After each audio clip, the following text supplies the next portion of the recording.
Okay, so Yedase, we thank you once again. Yechimo greetings to everyone tuning in and people who will tune in later for the, the rest of the live or the recording and so forth.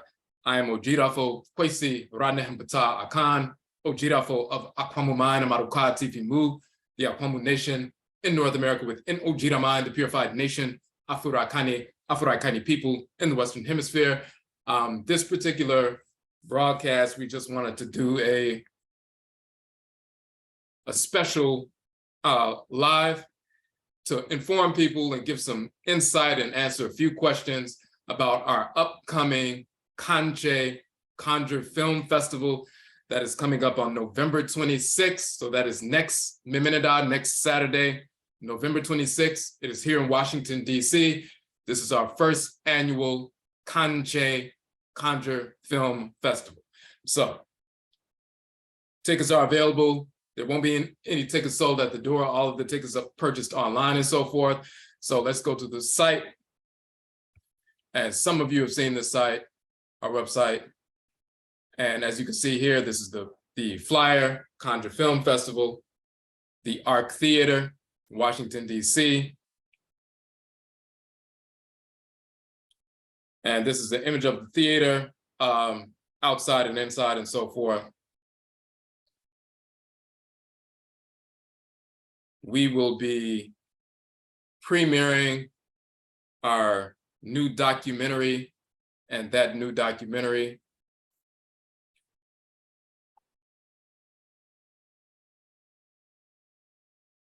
so you can see it right here, HOODOO, Akan Ancestral Religion in North America. We will be premiering that new documentary on that date. We will also be, of course, having a discussion, showing the film, screening the film, and also having a discussion afterwards and so forth.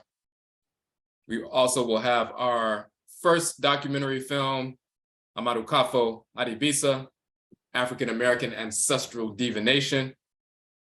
And we put that film out a few years ago. That was the first film in the Conjure or KANKYE or Conjure genre.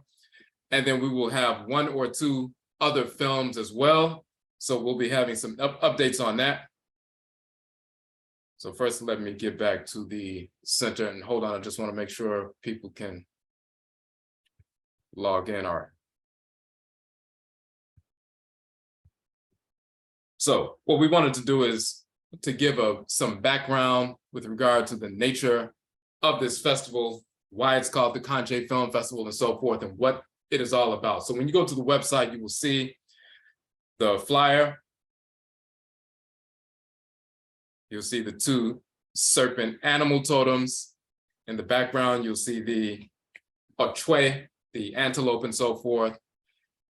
And you'll also see certain definitions. So we're going to look at the information about the festival itself, as well as what conjure is and conjure defined. Now, and before we even get into that, first, just to show you very quickly, and we're going to get back into this article afterwards.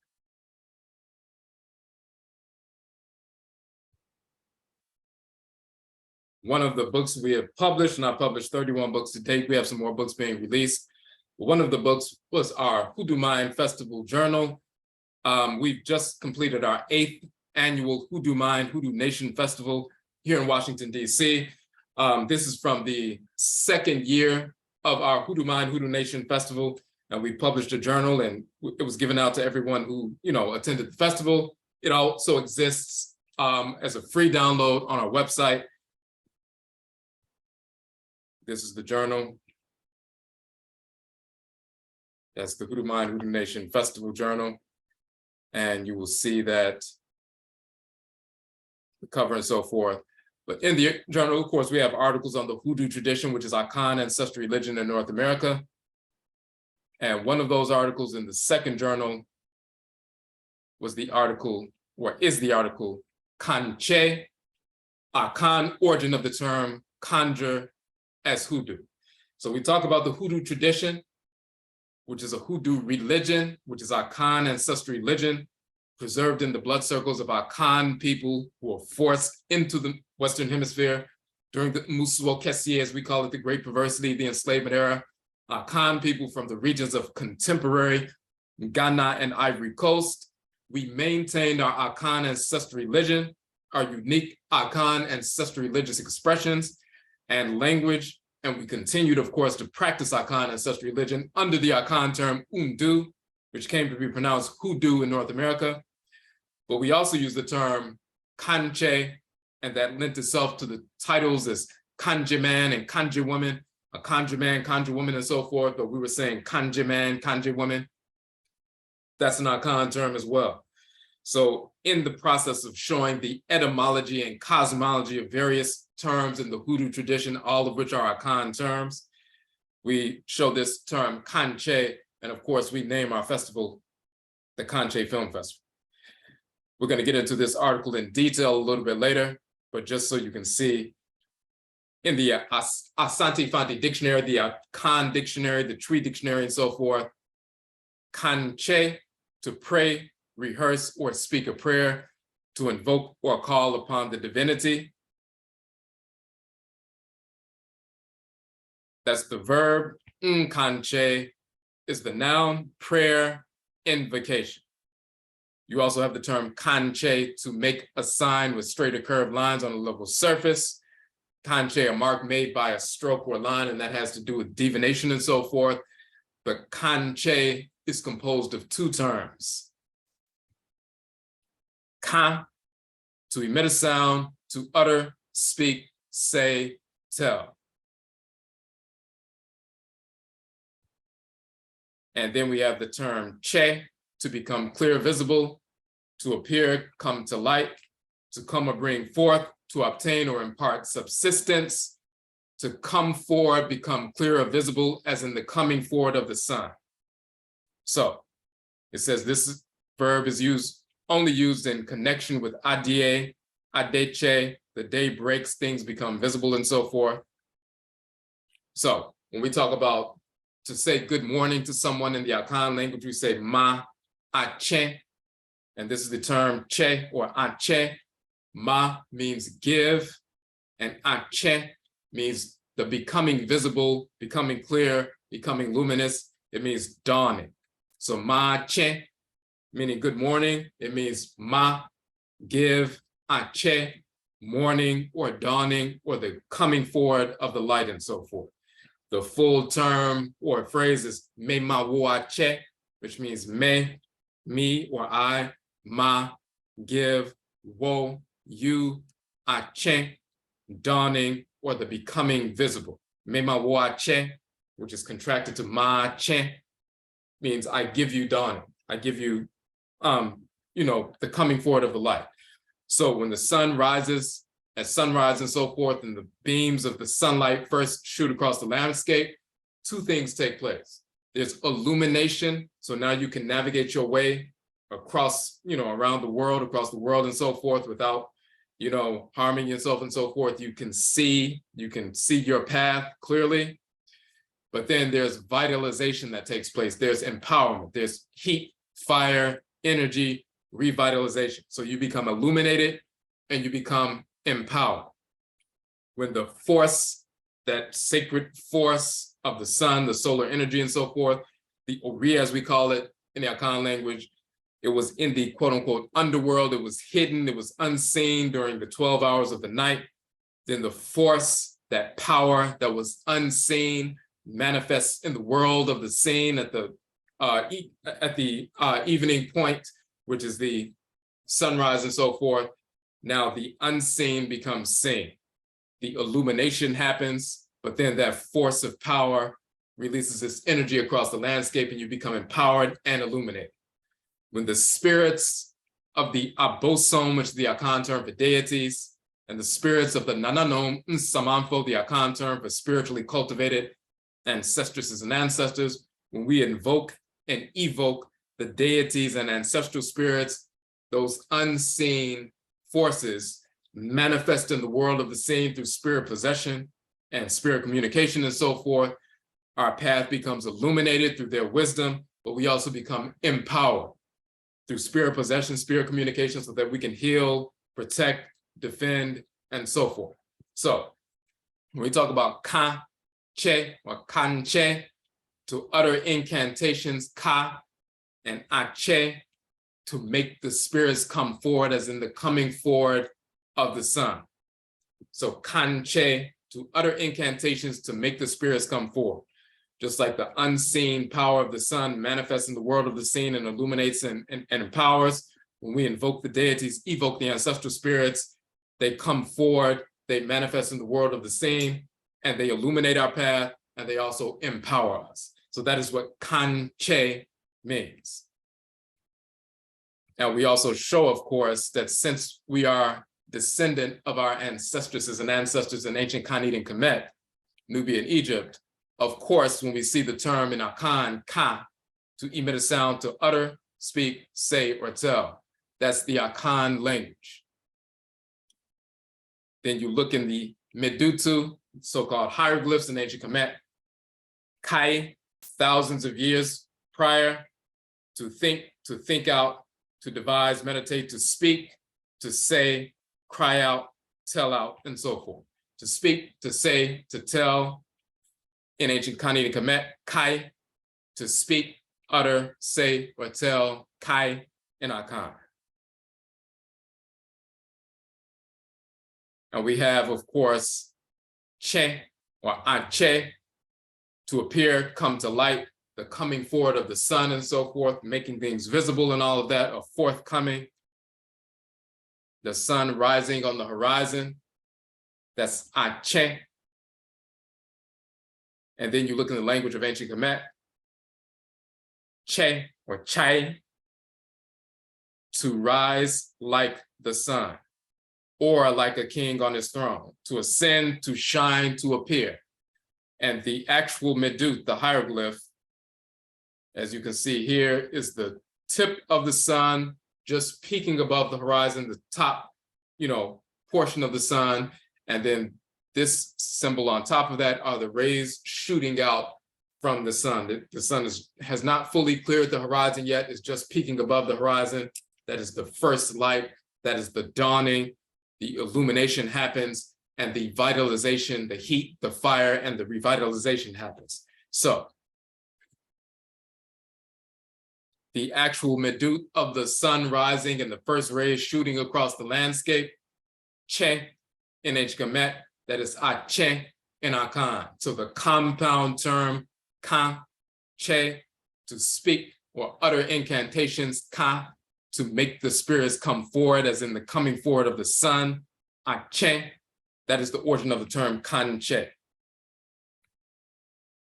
And so when we talk about KANKYE or KANKYE man or KANKYE woman, we were speaking our Akhan language. This is the KANKYE man, the KANKYE woman. He speaks, utters, says, or tells, and so forth, ritually invokes ka, and therefore the Abosom and Nsamanfo, the deities and ancestral spirits, ache, they come forward and illuminate us and empower us. She speaks, she utters, she releases incantations and so forth, ritual invocation, ka, and then the ancestresses and the goddesses and so forth come forward, ache. And we brought that directly into North America in our blood circles. So when fools, Europeans try to say KANKYE in the Akhan language, is just a corruption or Akhanization of the English word conjure, and we just mispronounced conjure, and we were saying KANKYE. We just showed you that both words ka and ache in the Akhan language can be found directly in the language of ancient Khanid and Kemet, with the same names, with the same terms and so forth, with the same definitions. So we didn't go to Europe and use one of their terms. We're using the same terms we've been using for thousands of years. Now,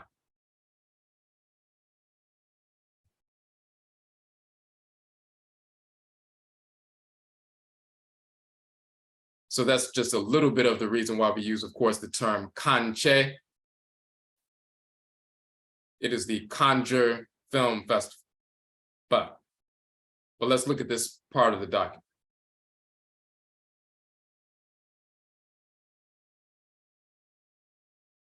So we say that hoodoo, voodoo, juju, Ngangai, Wanga, Grigri, Gullah, Geechee, and so forth. Our festival, KANKYE, the Conjure Film Festival, exists to educate and empower our people through film and the exploration of our ancestrally inherited religious traditions as Afurakani, Afuraitkaitnit, meaning African Black people in America, specifically in North America. Our ancestral religious traditions, inclusive of HOODOO, which as we show is the Akan Ancestral Religion in North America, Voodoo, which is the Ewe and Fon Ancestral Religion in North America, Juju, which is the Yoruba Ancestral Religion in North America, and Ngangai, which is the Fang Ancestral Religion in North America, Wanga, which is the Ovambo Ancestral Religion in North America, Grigri, which is the Mindi Ancestral Religion in North America, Gullah and Geechee, which is the Gola and Kwesi ancestral religions in North America and so forth, and more. We preserve these traditions in our blood circles. So if you were an Akhan man or an Akhan woman, and you were forced into enslavement 300 years ago in North America, and you watched as some of your descendants were captured and sold to different plantations and so forth, and you waged war against the whites in Alice Springs to free yourselves from enslavement, died in the process, but your children, grandchildren, great-grandchildren, great-great-grandchildren grew up in America, and you watched them as an ancestor and ancestress growing up in this, in this country and so forth for hundreds of years. At some point when your great-great-great-great-granddaughter grows up in this time and she gets married and it's time to have children and she unites with her spouse, and through copulation, it's time for your spirit to be drawn back into the world. You are born back into the world for the first time in 300 years. Now, because of the 300-year process, of course, there has been some blood mixture with different groups from the continent, as well as pollution from outside of the Afurakani, Afuraitkaitnit population. So we may be a little bit lighter brown than we normally would have been. But as we say in our ancestral religious practices here in North America, in the Akwamu Nation in North America, Akwamu Mai, wo tumi fra moja nanso wo tumi mfra okra. You can mix blood, but you cannot mix the soul. So you are the exact same Akan ancestor or Akan ancestress who lived as an Akan person in the Akan empire and so forth, speaking the Akan language and engaged in Akan ancestral religion.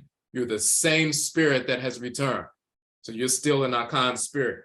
You may have a Yoruba person in your ancestry because somebody, a great-grandparent married a Yoruba person or an Igbo and so forth, but you reincarnating through your blood circle and returning, you're the same Akan spirit. You maintain your spiritual identity through successive incarnations.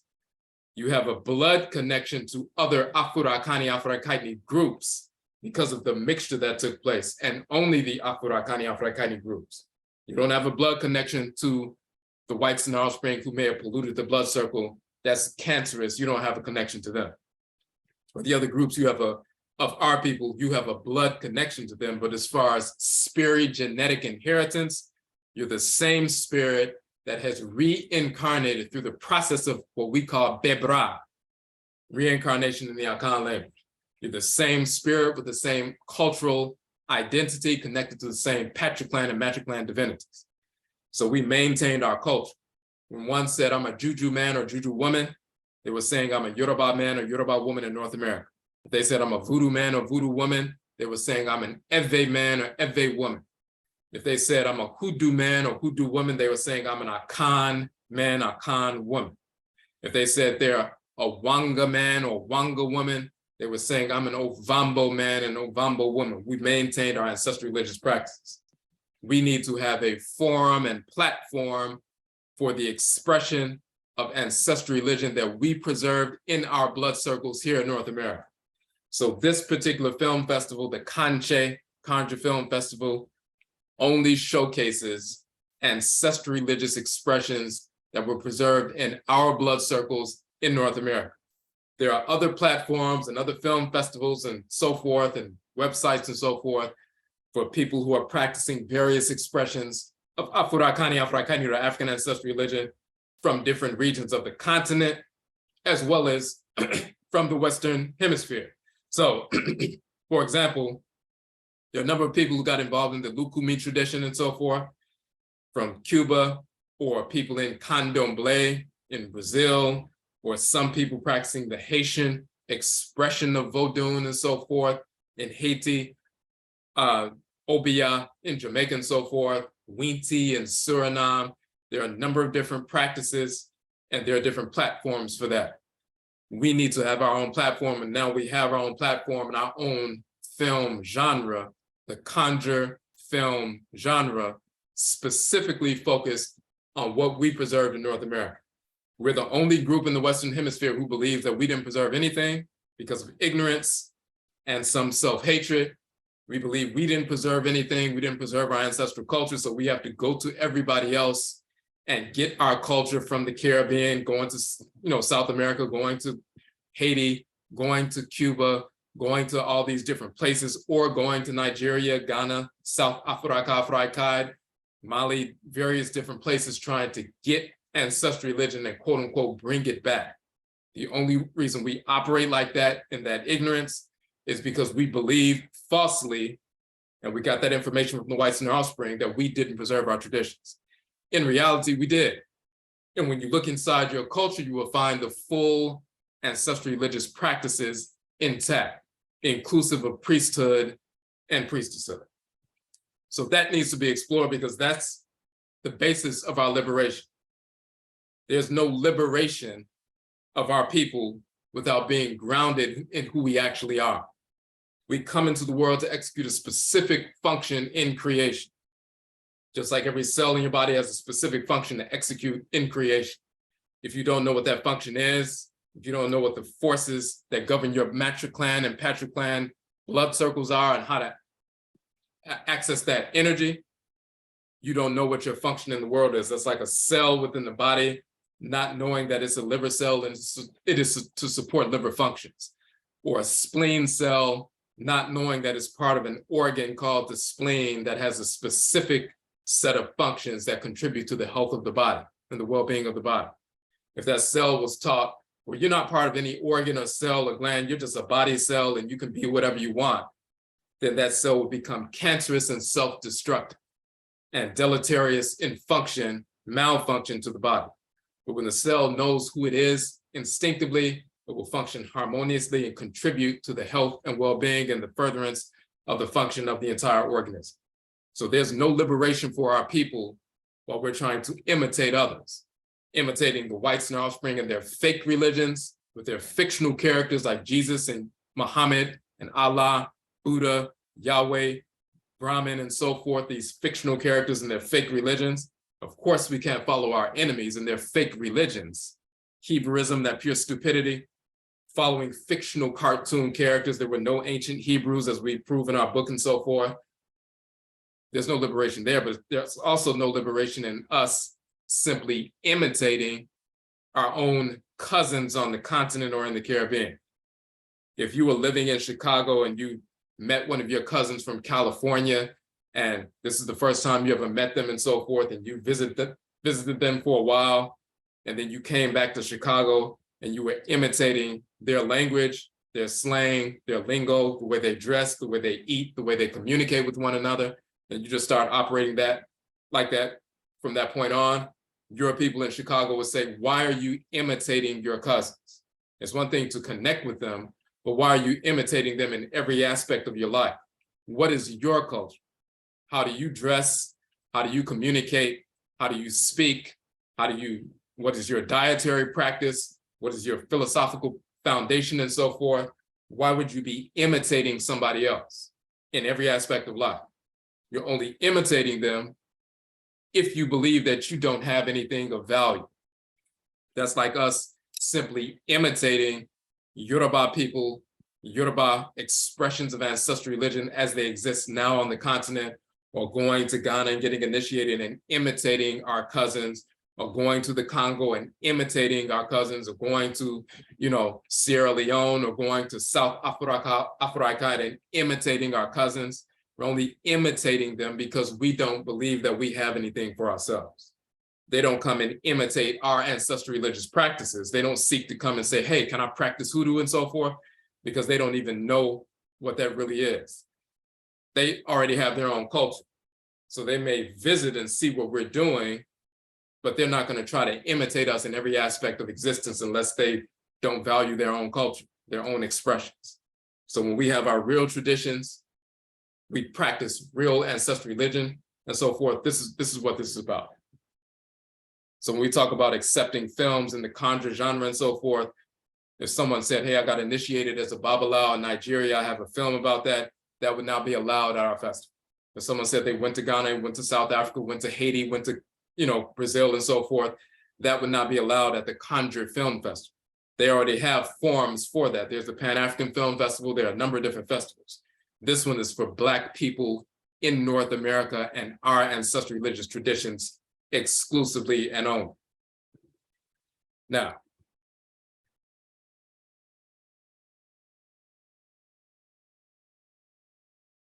we say that we have preserved these traditions. They've been preserved in our blood circles in North America for over 3 centuries, since we first arrived in the Western Hemisphere from Afuraitkaitnit, Africa. Our ancestral religions govern every aspect of our lives, allowing us to survive and thrive intergenerationally. It is incumbent upon us to accurately relate our narratives. Let's give an example of that, for example, by the way. If you go to our Etchi sign page on our website,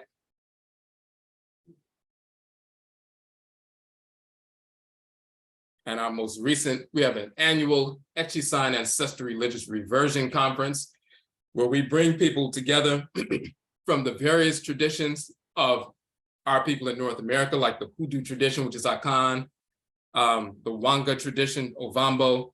This recent Etchi Sign, our 7th annual conference, is always around the spring equinox. We have a 13-day observance in March, and within the middle of that observance is the spring equinox and so forth. So we always have our annual conference there. It's the various expressions of ancestral religion in North America. So this particular flyer is from our most recent festival I presented. We did it in Atlanta this time.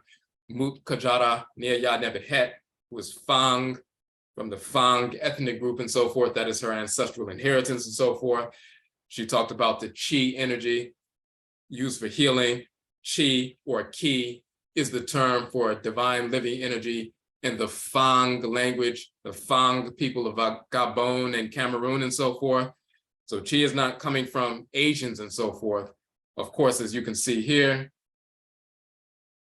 Chi is the goddess of the East. Chai or Chi is also a title of Ra and so forth, but it's also Chi, the winged disc in ancient Kemet, Chi, the exalted one. It's the divine living energy, is a title of Ra and so forth, as well as Ra'et.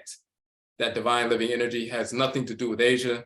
And Chi, meaning a title of Ra, the creator, and Ra'et, the creatress, Chi, is also the title for divine living energy, that life force energy and so forth, in ancient Kanit and Kemet, Nubia and Egypt, but also in the Fang language of the people of Gabon.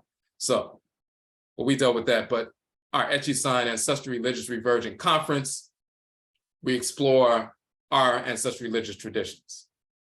We publish a journal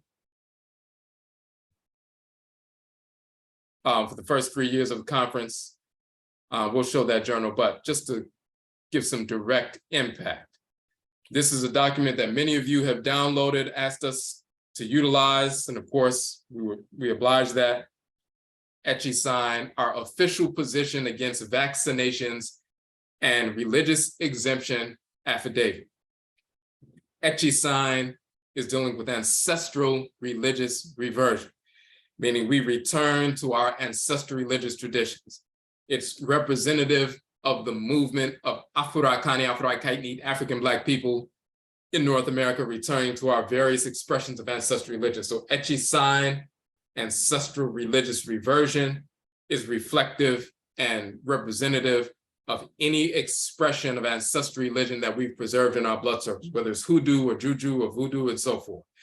So the official position, we gave a cosmological foundation for why those of us who practice ancestral religion, no matter what expression it takes, those of us who practice ancestral religion, we do not take vaccinations. We have a religious foundation for that, a philosophical foundation for that, rooted in our ancestral religious practice. We laid out the entire philosophical foundation. When you click on this document, you'll see that it's a few pages and so forth, and we give the, this notion of root work and why we deal with the forces of nature, fire, water, earth, and air, and so forth, and the deities that govern that, to procure medicine from plant life and mineral life and so forth in order to heal ourselves. We don't use these artificial vaccinations from our enemies and so forth. So we put that forward because, of course, the whites in our spring were trying to force people who are at work and so forth. You're not allowed to go back to work unless you get this vaccination, this COVID vaccination, which is designed specifically to exterminate our population over time. So when people 10 years from now start developing prostate cancer and cervical cancer and ovarian cancer, various forms of breast cancer and other forms of, degenerative diseases because they took the vaccine, and we tried to warn people, you don't take some vaccine from your enemies. They're begging you and trying to get you to beg them to give you something and line up to get something that's going to kill you and your children. These are our enemies. Why would you be foolish enough to accept that? Well, they were trying to force people to either take the vaccine or they're going to lose their job. And of course, there's a religious exemption. We laid that out. And of course, we also have an affidavit citing Title VII of the Civil Rights Act that talks about the religious accommodations for, exempting people from vaccines, forced vaccinations or mandatory vaccinations and so forth. We have a religious exemption for that. So we laid that out so people were able to download this document, provide it to their jobs and schools and so forth, and continue to work or continue to go to school without taking these vaccinations. Prior to that, the year before, when this whole pandemic happened, of course, they're telling people 75% of the world is shut down. They don't have a cure for this so-called virus and so forth. They're shutting everything down. They're, of course, inflating these numbers artificially and so forth to create a panic or hysteria to make you beg them for a solution. And they already have the little solution, which is designed to wipe our people out at large numbers and so forth. That was their plan and so forth. And they were running that little game that they always run. But our people had to turn to ancestral religion. 75% plus of the world is shut down. They had to return to ancestral religion, to the root workers, the healers, the healeresses, to ask, what were those herbs you've been talking about for years about? I'm coming down with this virus. There's nothing they can do for that. They had to come back to ancestral religion to heal themselves, to save their lives and so forth. Then the following year, when the crackers released the vaccine, our people had to return to ancestral religion to get this religious exemption form so that they can maintain their livelihood by continuing to work or going to school and so forth, because their little fake religions, Christianity, Islam, Judaism, Hebrewism, and so forth, their little pastors and pseudo-spiritual leaders were telling them, hey, you need to take the vaccine. God is blessing the vaccine and you need to take it. They're sending you to your own slaughter. So they had to return to ancestral religion. Our people had to return to ancestral religion first to actually save the lives of themselves and their children and so forth, their family members, but also to save their livelihoods. Now, that's a direct practical application.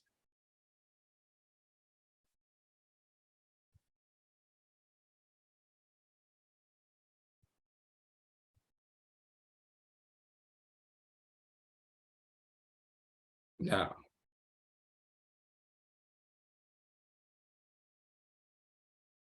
we talk about how is our adherence to our ancestral religious practices aligning with the forces of creation, as well as our ancestresses and ancestors, that we were guided and empowered on the best means by which to wage war against the whites and our offspring, force the end of enslavement, and establish independent sovereign nations, settlements, and so forth in the Western Hemisphere.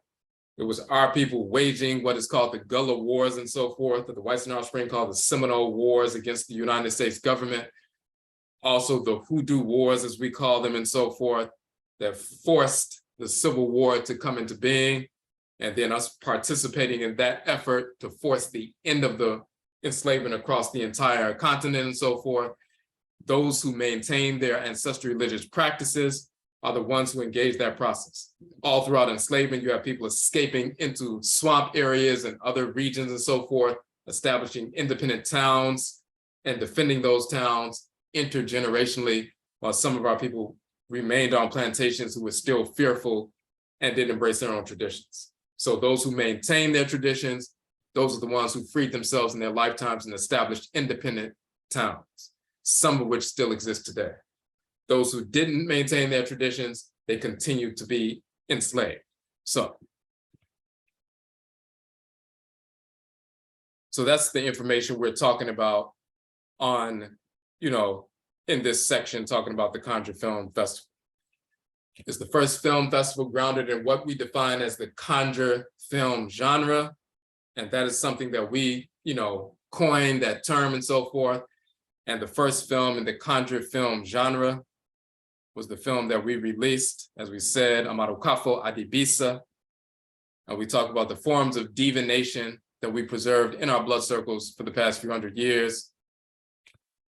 And as you will see, and this film is available online, you can access the film on our Vimeo site. Myself, Voodoo Queen Kalinda LeBeau out of New Orleans, Seshat Tut Ankh Wachet out of Florida, Mook Kajara Nia Yad Nebet, she is based in Georgia, and Mama Mawusi Ashakir, who is in Ohio. We talked about the various forms of divination that our families preserved in our blood circles, the same forms of divination or adibisa that we practice today, that were preserved in the different traditions. Mama Mawusi is representing the Juju tradition, which is Yoruba ancestral religion in North America. Mook Kajara Nia Yad Nebet is representing the Fang tradition, F-A-N-G, the Fang tradition of Gabon and Cameroon, the Ngangan tradition and so forth. Seshat Tut Ankh Wajet, representing the Ovambo tradition, part of the Gullah constellation and so forth in North America, the Wanga tradition.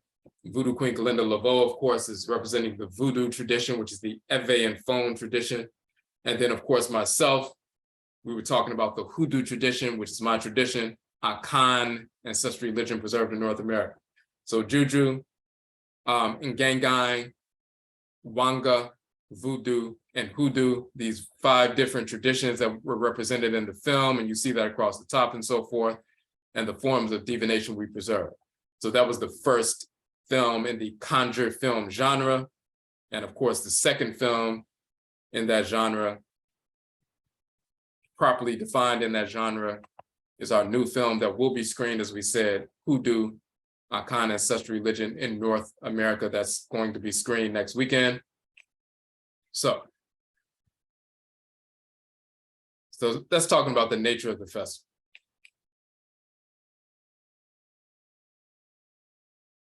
And then on the website, of course, we also have the term KANKYE, conjure defined. And we talk about the terms Undu or Hoodoo and KANKYE, which becomes conjure and so forth. Hoodoo and conjure in the Akhan language is Undu and KANKYE. And we go into some detail talking about different things like the mojo bag and the jack ball that comes from the moja and eja and Akhan and so forth. But we say this unique, the film festival is unique, highlights films which embrace our ancestral religious legacy in North America. Now, when we talk about ancestral religion, of course, we have to address the reality that these fake religions are not part of our culture, never have been, and they came into existence as an attack trying to destroy and eradicate true ancestral religion. When Eurasians, the white Snarl Spring, invaded North Afuraitkaitnit, Africa thousands of years ago, they came in contact with religion when they came in contact with us. And they sought to pervert that and destroy that corrupt religion into their fake religions. And this is the origin of Christianity, Islam, Judaism, Hebrewism, Hinduism, Taoism, Buddhism, Jainism, pseudo-Native Americanism, pseudo-esotericism like the Kabbalah, and Sufism, Kabbalism, Sufism, Gnosticism, all these different things. These are corruptions and perversions of different fragments of our ancestral religious practices that they sought to destroy, which they never were able to fully do. Now, one thing we want to show from our text.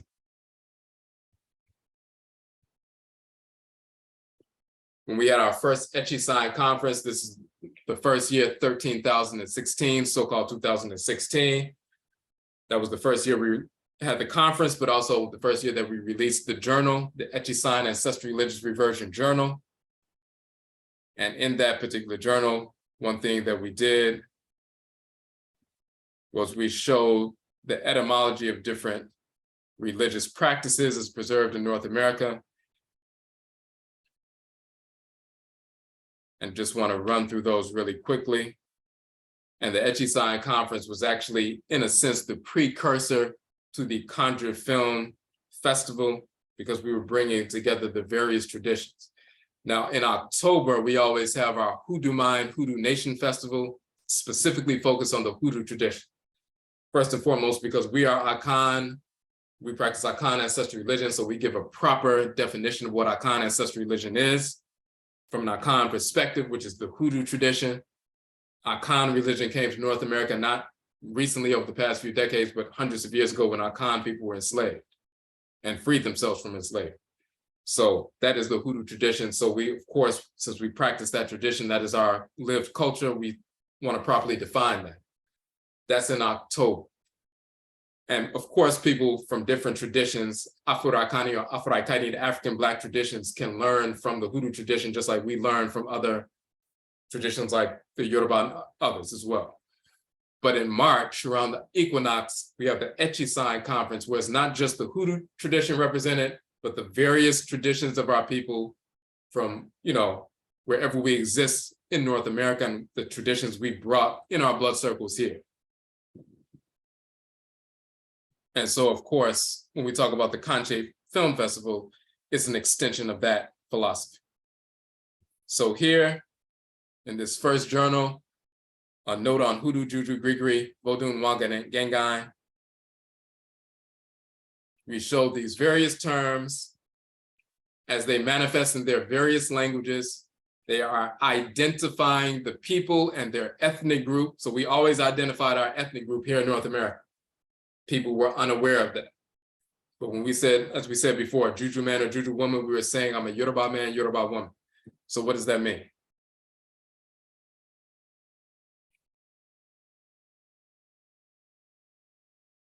We give the etymology to prove that.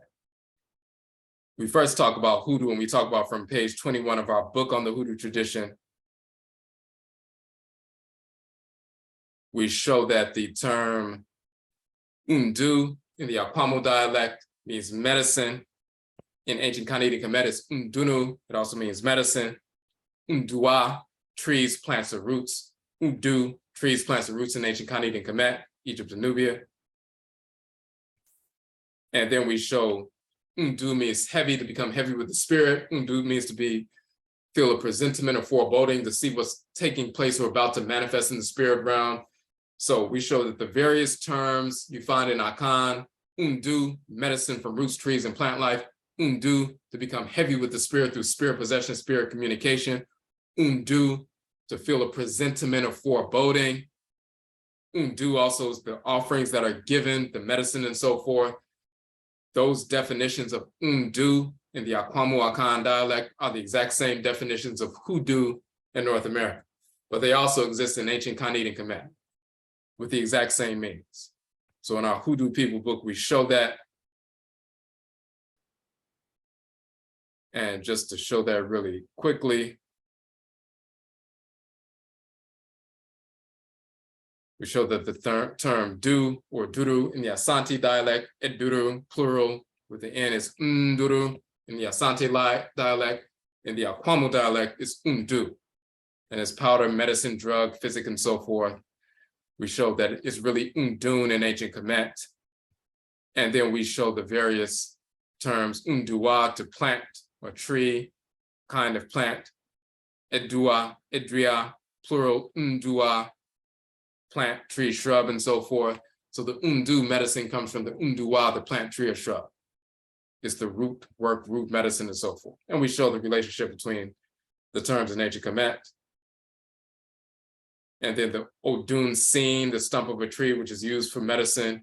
Odun Sini and Odun Sini Fo, the native physician, that is the healer, the medicine person, the one who takes the stumps and stalks of the trees and roots, the Nsin, and grasps the medicine. Undu, the Odun Sini Fo, is one of the group of people Fo who engages the Odun Sin process, the medicine Undu from the plant life. That's the root doctor. And then you have the Odwirafo, which is also the Odwirafo. Odwirafo, yeah, means to work, make, or act, and so forth. Odwirafo is the one who works, yeah, the Undu, the medicine. So that's the root worker, Odwirafo, and the root doctor is the Odun Sinifo. We also have the Odumafo, the diviner. So we're showing that Undu or HOODOO, you have a HOODOO doctor, root doctor, Odun Sinifo, root worker, Odwirafo, Odumafo, diviner, and so forth. We're showing that the term Undu is across the Akhan language. So we go into detail about that, and we show a number of different things in that particular book. That's what we were highlighting there. And then, of course, we show it in the language of ancient Khanid and Kemet, the term. Let's just show that real quick.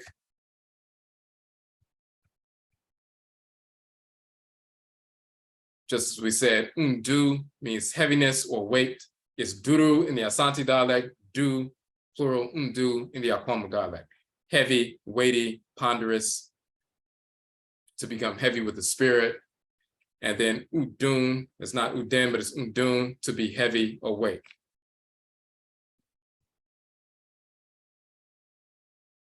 We saw the same spelling, Udun, a kind of tree. Udun, fat or grease, but it's representing this little vessel here represents that fluid or medicine. So the same word that they spell with an E, because the Egyptologist was unaware of the vowel placement, but we know it's pronounced Udun, means medicine. It also means a kind of tree, Udun. It also means to be heavy or weight, Udun. And of course, you have the other variation with the palm with the open, hand facing upward, and that's the D sound. So that's the Udun and so forth. So we showed that in Akhan, Udun means medicine. Udun means, medicine from plant life. Udun means to become heavy. Udun, to feel a presentiment of foreboding. And you find the exact same term with those three different definitions in ancient Kemet.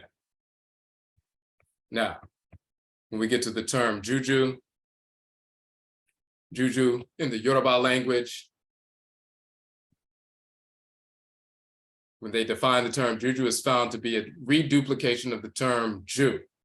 Jew means, also written so in certain Yoruba dictionaries, but it's Jew means to throw. Juju references the throwing or casting of ritual incantations, medicine, spells, quote unquote, etc., for protection, healing, or warfare. That was the most pronounced or prominent expression of the culture in North America, because we were using our medicine to kill our enemies, empower ourselves, embolden ourselves, and so forth, to wage war and free ourselves from enslavement. And for those Yoruba who were doing that, the Jew aspect of the culture, throwing, casting medicine for protection, healing, as well as empowerment and emboldenment. That was the most prominent feature of the culture that was expressed. So the entire religious practice began to be known as Juju.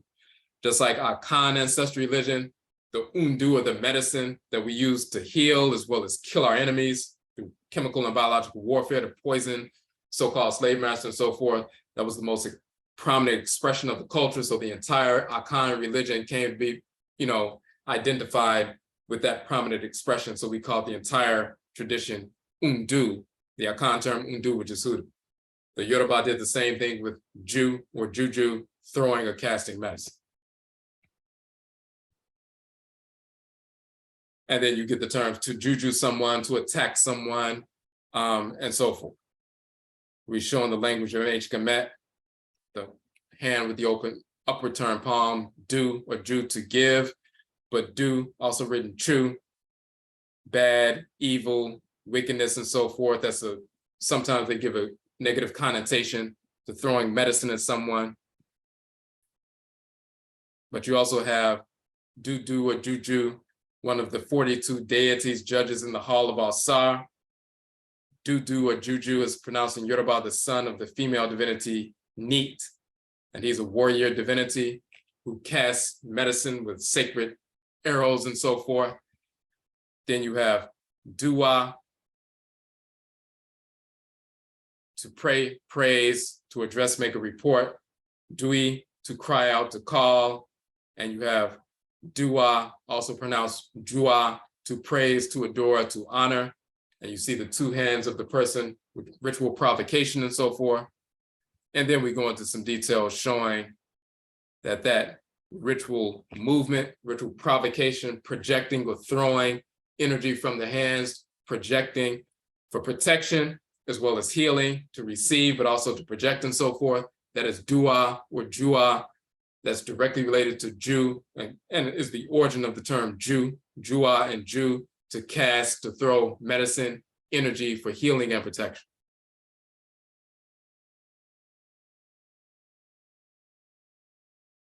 When you look at the Mindi speaking people, like the Bambara people and so forth, Grigri, that's a Bambara term. So when you hear Grigri bag and so forth, that's a Bambara term. Many Bambara people were in South Carolina, many Bambara people were in New Orleans and so forth. And you hear about Grigri bags and so forth in the Grigri tradition, that is a Bambara term. So a Grigri man or Grigri woman, they were saying, I'm a Bambara man, a Bambara woman, or a Mindi, man or Mindi woman, because that's the large ethnic group. And Bambara people are part of that Mindi ethnic group constellation. They reside primarily in Mali, with similar populations in Senegal, Guinea, Burkina Faso, various places in West Africa, Afuraitkaitnit, and so forth. Grigri bags used in Bambara culture are talismans used for healing, protection, and divination and more. We find that the term Grigri, of course, they're descended from our ancient ancestresses and ancestors of ancient Kemet. So when you see Gere, to furnish, to found, Gere, possessor, owner, master, Gere, which becomes Gri, to destroy, to demolish. Gere, a burnt sacrifice and offering. Gera, a strip of cloth or rag. Gera, to drive away, to reject. Gere, to run away, to flee in terror. Geru, hunters and so forth. This is a Bambara hunter wearing Grigri talismans. Gri comes from Gere. You use that as a sacrifice and offering, the medicine placed in the bag and so forth for protection and healing. It's also to demolish and destroy enemies and so forth. Various ritual practices as properly defined in ancient Kemet, even down to the strip of cloth or a rag to drive away hunters, burnt sacrifice offering, all the associations with the Gre or Grigri bag you find in Mali amongst the Bambara people, you find in ancient Kanini Kemet with the same information. When you look at the term Vodun, they will talk about Vo means to rest, and Dun means to draw water.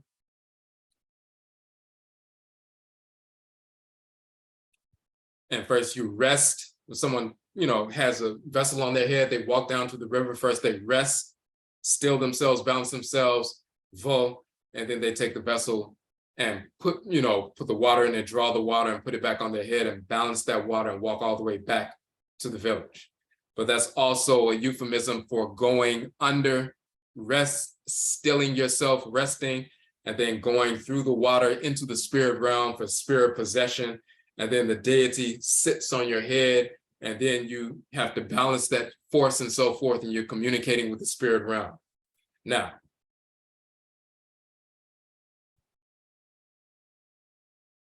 So we just simply show that in ancient Khanid Kemet, dune, rising flood, inundation.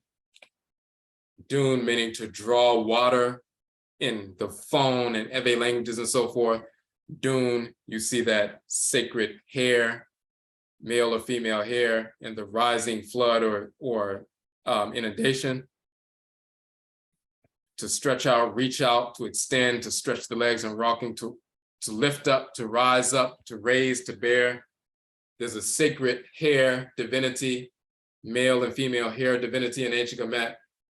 Hares can actually swim, and they'll show the hair in the water, hovering above the water line and so forth in ancient Kemet, as you can see here, hovering above the water line.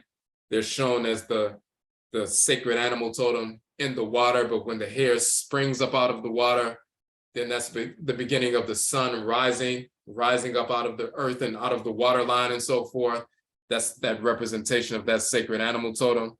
So the dune, the flood, the rising flood, you see the hare who's swimming is about to spring out. It's talking about lifting up or rising up out of the water and so forth.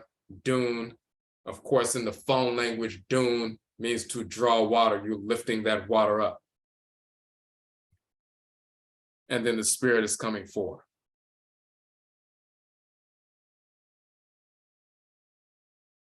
You also have that same representation dealing with existence, things which are, things which exist, being, existence, but also to leap up, to rise up and so forth. And then you have Unun, to reject, to turn back, to set aside, to open fetters. And then there's associations with to do wrong, to commit a sin or fault, defect, error, offense, and so forth. The name of a deity, the god of existence, the name of a goddess. So there's the male and female hair divinity. Sometimes they show the hair on the body of a male, the hair on the body of a female, or just the hair itself with the long hairs and so forth in the hieroglyphs.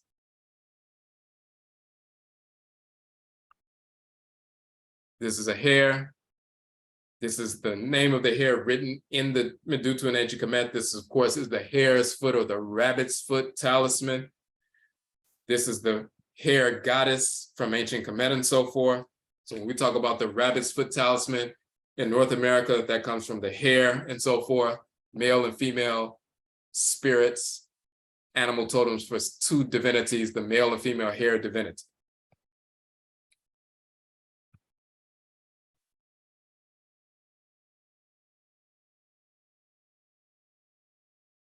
Unu also has to do with hour, time, regular duty, service, priests and priestesses who served in courses, priests of the hour, lay servants of a temple, priests in ordinary and so forth.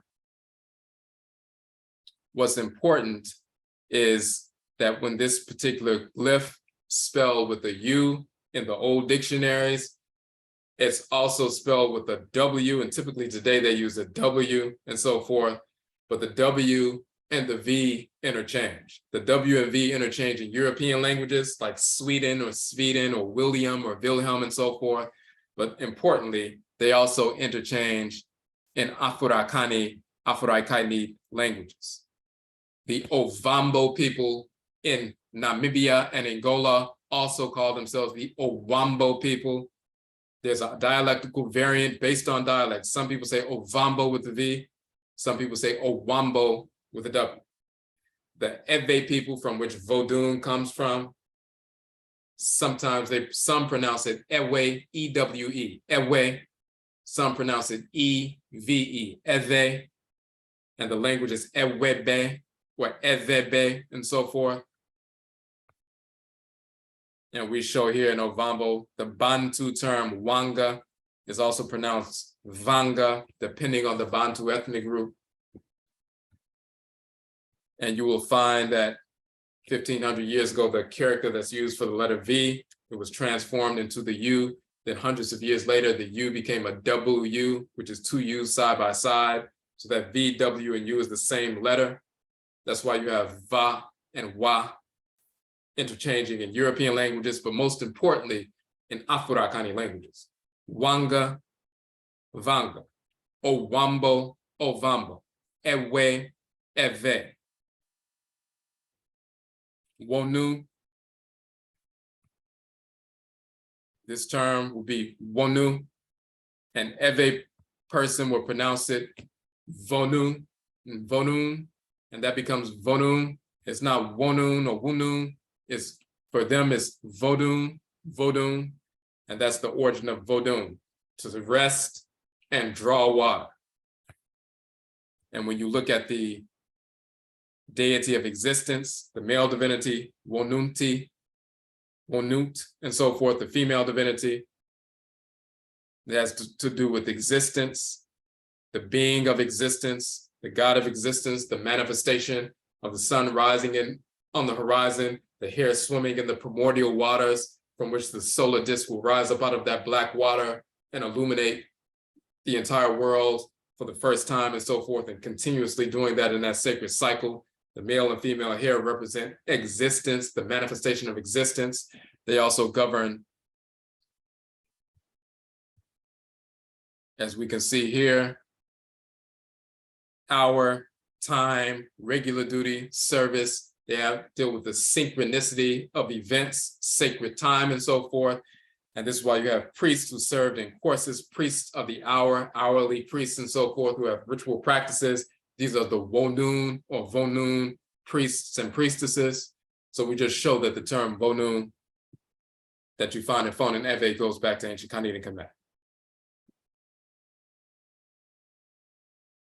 And we talked about Wanga, the Ovambo people in northern Namibia, southern Angola, southern Afuraitkaitnit.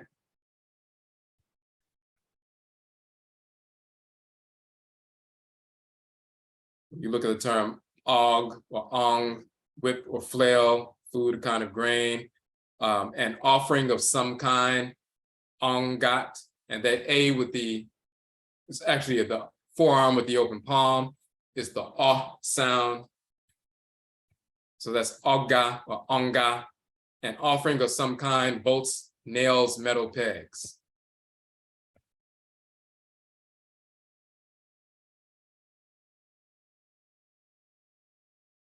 Ongat, a nail or a claw. Onga, to nail, to drive pegs into something, to beat, to hammer. A kind of drink of medicine, kind of unguent, ox fat, the seed of the same, a substance used in making sacrifice. So onga, driving nails into something, onga having to do with medicine, onga having to do with the kind of drink of medicine, the seeds of the same, and so forth, to be hot, to burn, to be burned.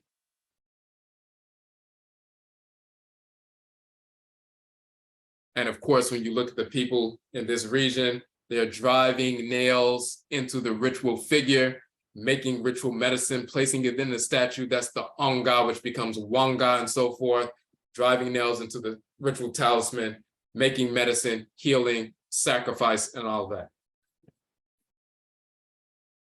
This is a continuity of culture preserved from ancient Khanid and Kemet, Nubian Egypt, through West and Central and South Afuraitkaitnit, directly into North America, unbroken.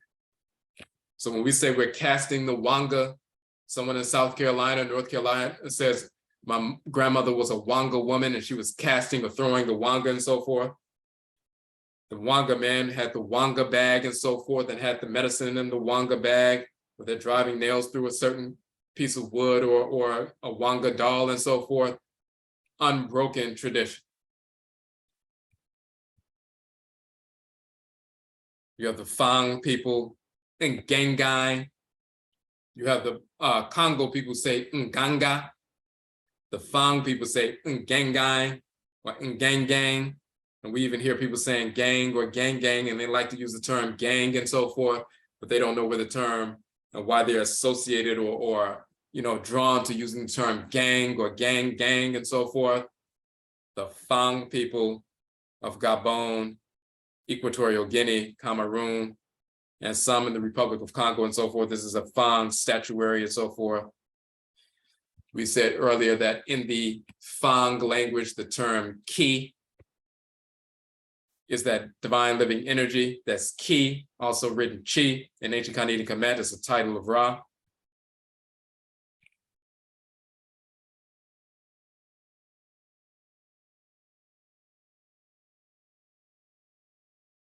But we also talk about one of the titles of Amen, the great God, and Amenet, the great goddess. They're the great goose and great gander. That is a sacred animal totem, the great mother, great father, supreme being, Amen and Amenet. They're called Gang Gang Ur and Gangan Ur. So some people who didn't know how to read the Medutu thought this said neg or a negor, a nigger, and so forth. That's Ganga, Ganga. It's the Europeans who put an E in between, and they didn't even believe that it, read negor. They were just using an E as a substitute, and so they could figure out the vowel placement. But this is Gangan Ur, the great Ur Gangan. And that's why the alternative spelling is Gan Ur. Gan is the term for goose or gander, because that is the sound that the goose or gander makes. They say gan, gan, nga. That's how they cackle and so forth. So they're called a ganga. And the great ganga, ganga ur, or ganga ur, is Amen and Amenet, the great mother and great father, supreme being.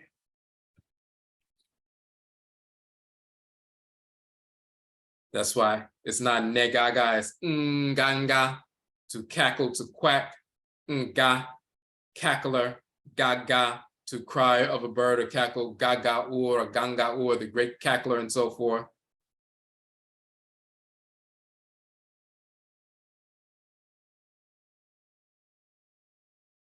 It also means to sing a musical instrument, that's ritual invocation. To sing, to praise, ritual invocation. To cry out, to beg, petitioner, that is ritual invocation of prayer and so forth. Gangu, which is the metal pots or vases for the medicine.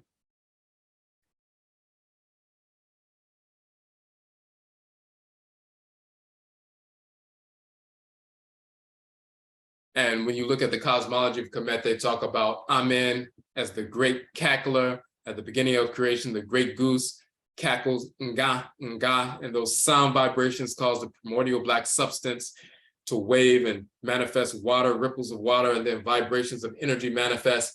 And then eventually there's an explosion of fire and light and so forth, and that's the birth of Ra and Ra'at. So the great goose, the great gander, the great ganga cackles at the beginning of creation. And we say that here in the cosmology of Kemet at Ta'apet, or so-called Thebes, it is revealed that the great divine Nganga, the cackler goose, in the form of the great Nsoro, the deity Amen, cackles at the beginning of creation and causes the primordial waters of Nun and Nanet to begin to vibrate. The primordial waters of Nun and Nanet within the great black substance of space, Ka and Kayet, ultimately give birth to Ra and Ra'at, the creator and creatress, who manifests as fire and light, piercing through the blackness and eventually manifesting through the Aten, the sun, and so forth. So when we say Nganga in the Congo and pronouncing Gengai amongst the Fang people, Ngengai, gang gang woman, gang gang man, Ngengai, practicing that tradition, the healer himself or herself is called the Ngengai or the gang gang and so forth. We still use that terminology, and we've been using it ever since we've been here, those who are of Fang ancestry, but it goes back directly to ancient Khanate Kemet. So the purpose of showing that is to show that, of course, that's Mama Mawusi, that's Kalinda Laveau, that's Seshat Tut Ankwajet, and that's Mukajara Ne Yanebet, and we also had the brother Sa, who presented at the first conference as well.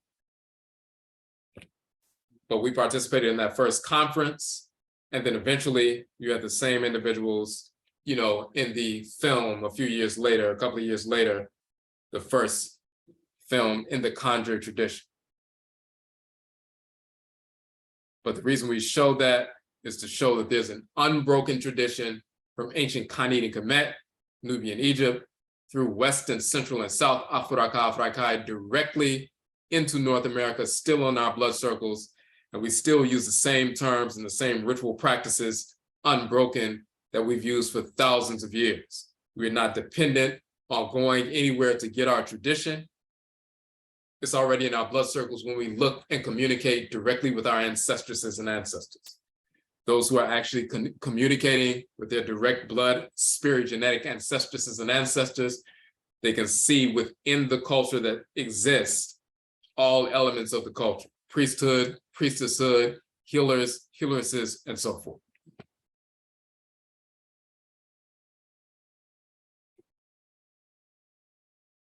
Okay.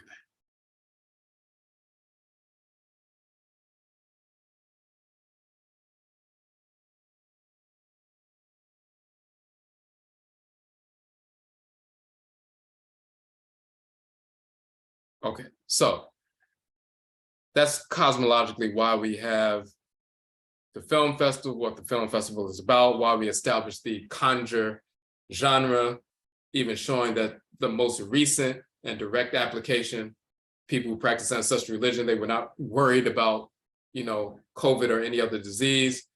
They knew what herbs to get and so forth to purify themselves, heal themselves, protect themselves, their children, their loved ones, and so forth. Everybody else was so fearful, and many of our people were so fearful and brainwashed that we were begging our enemies to inject us with chemicals that will kill us. But we knew better. So our ancestral religion saves our lives. And then, of course, as we said before, economically, because we have this position in place, this official position against these vaccines, the religious exemption, ancestral religious exemption to these vaccinations and so forth, we're preserving our economic footprint as well. So now our event is going to be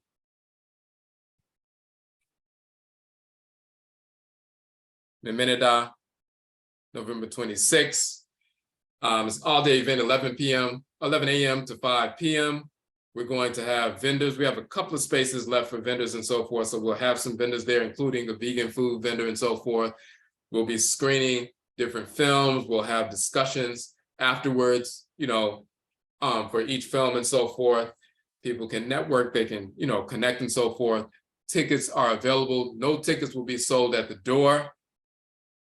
This is the venue, as we showed earlier, the THEARC Theater in Washington, D.C. We have a certain number of seats, a finite number of seats and so forth. We sold some tickets, so we still have some available. But once those are sold, of course, that's it. So no tickets sold at the door. This is something that, of course, we're going to have every year, but this is an institution. This conjure film genre, every year more and more filmmakers and new filmmakers and people are interested in shorts, like a 10-minute short or 15-minute short or a full-fledged documentary and so forth, or a feature film and so forth. People will begin to produce this kind of work in the conjure genre, whether it's for adults or children or both and so forth, and our people will be informed. When we are looking at these people and people are getting up in arms about, silly little topics like Kanye and Kyrie and, the silly little movie Hebrews to Negroes and so forth, when people know their true story, when they get real films like the ones we're producing, they'll find out that Hebrews never existed. When you study the cosmology of Ra and Tahuti, and you look at the book of the cow of heaven, so-called destruction of mankind, when Ra, the creator of the universe, tells Tahuti, the deity of wisdom, to come with him to the mountainous region. And let's just show a little portion of that.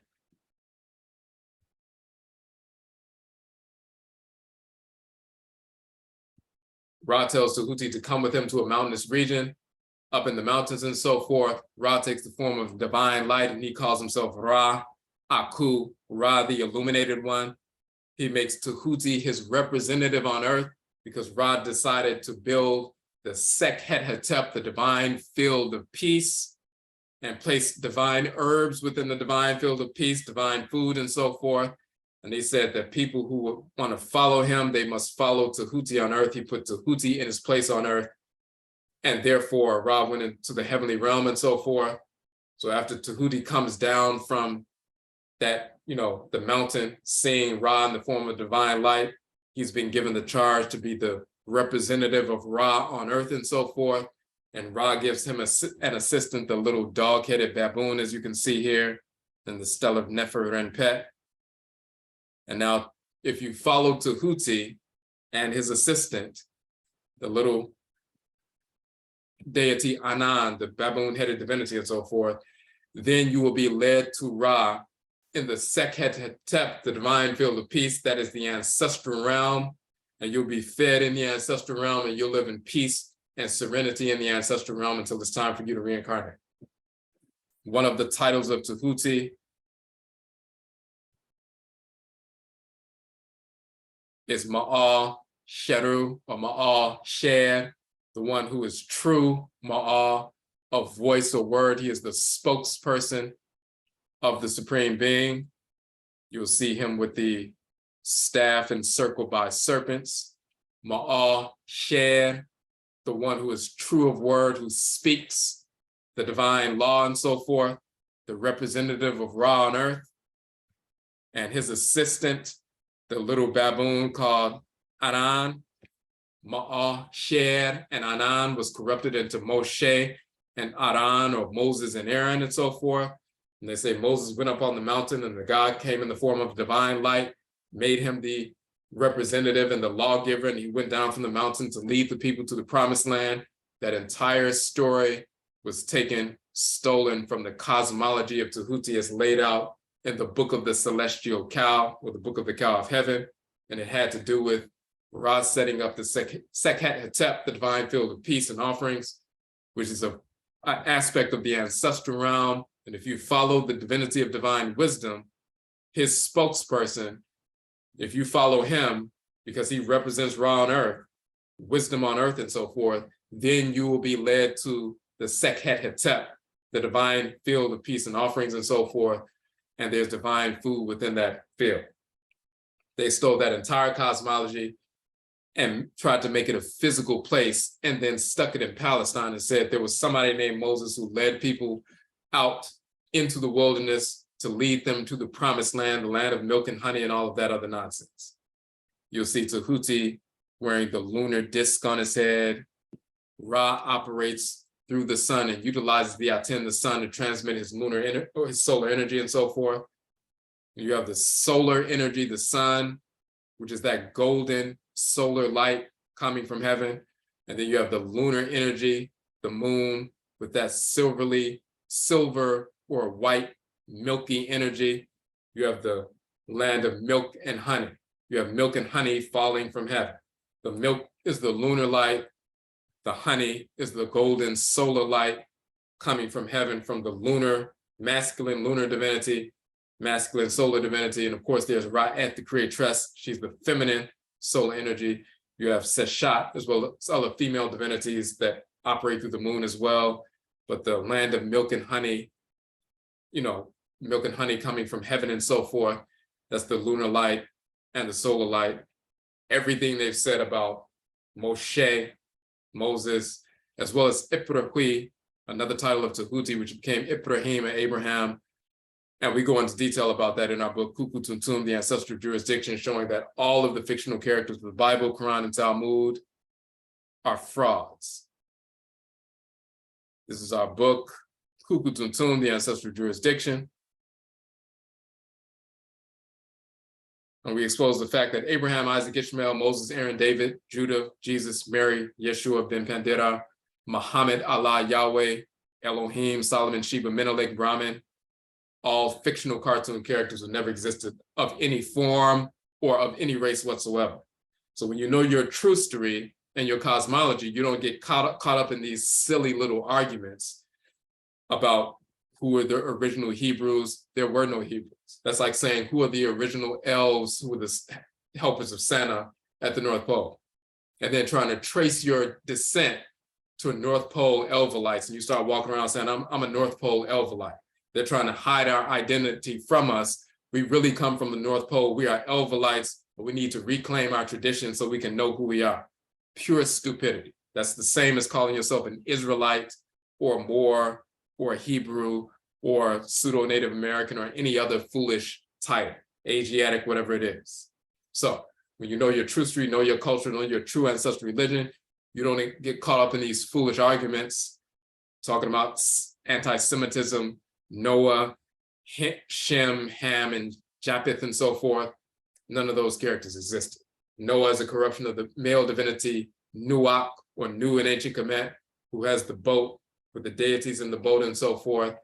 On the primordial waters of the flood, there was no Shem, there was no Ham or Kam, there was no Yaphet or Japheth and so forth. None of those characters existed. There's no such thing as Semitism, anti-Semitism, Hamitism, anti-Hamitism. None of that foolishness exists. The whites and their offspring are our enemies, period. So, all right. So this is why we need to have films that teach truth, teach cosmology, teach reality, so we're grounded and focused and make the right decisions in life. So that's the information you will see. There's a button for submissions. We can still take a couple of submissions, but this is the button for the submissions. And what qualifies as a film in the Conjure genre. And then, of course, this is the purchase. The ticket price is $40 for the entire day, and that's all of the films and so forth, and access to all of the vendors and so forth. It says $37.74, but there's a little fee that Eventbrite attaches to that. But so you'll see this is $40 and so forth. But this is our first annual film festival. So we look forward to connecting with everyone next weekend, November 26th. Of course, if you have any questions, you can post them in the chat room, or we have been streaming live on YouTube, so we can look at some of those.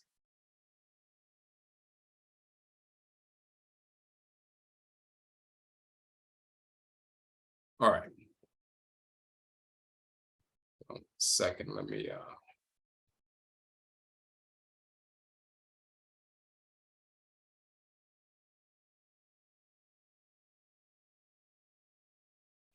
okay, so yeah, that's the information we want to share with you. You know, normally we do a presentation with 2 or more hours. We didn't want to go that long tonight. We just wanted to remind people the first annual film festival is coming up next weekend.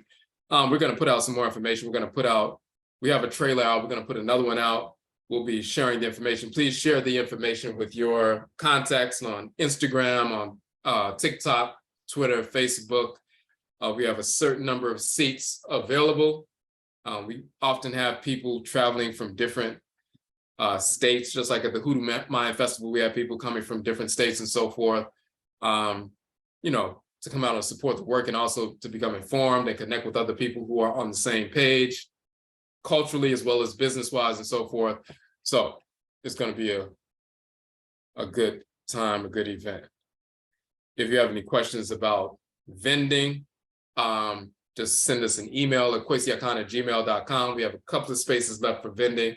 The vending, but the kind of vending, you know, we would have, of course, is something that's related to, you know, the conjure traditions. So some kind of healing, you know, some kind of ritual practice, some kind of, even if it's natural soaps and natural oils, or something that revolves around that kind of healing tradition, then those are the kind of vendors we're having at this particular event. And we also have we'll have a vegan food vendor as well. So as we basically go through, we'll show a film, break, you know, discuss that, answer questions and so forth, have a short break, people can go out, connect with the vendors, get some food, come back for the next film, and that same process in the final film, and then that will conclude the day, but that's how it's going to go.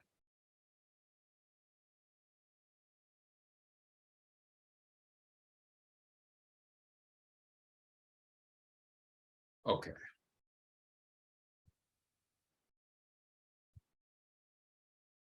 Just want to make sure we didn't miss anything.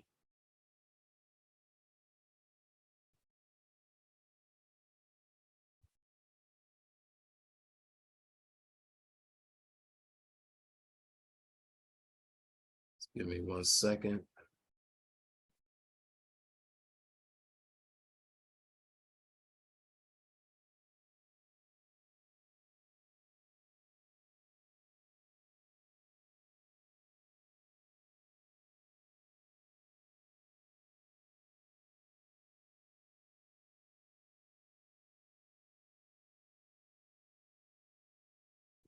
Okay, so if there are no questions, we're going to go ahead and end it here.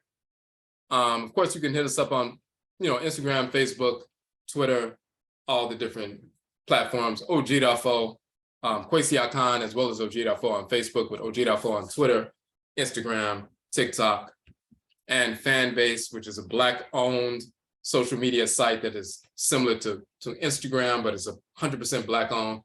We're on Fanbase as well as Odwirafo. So. All right, so once again, Yedase, we thank everybody for tuning in. Please support the work. We look forward to connecting with you all at the film festival. And Yedase, we thank you. And Yabeshia Bio, we will meet again. That's up.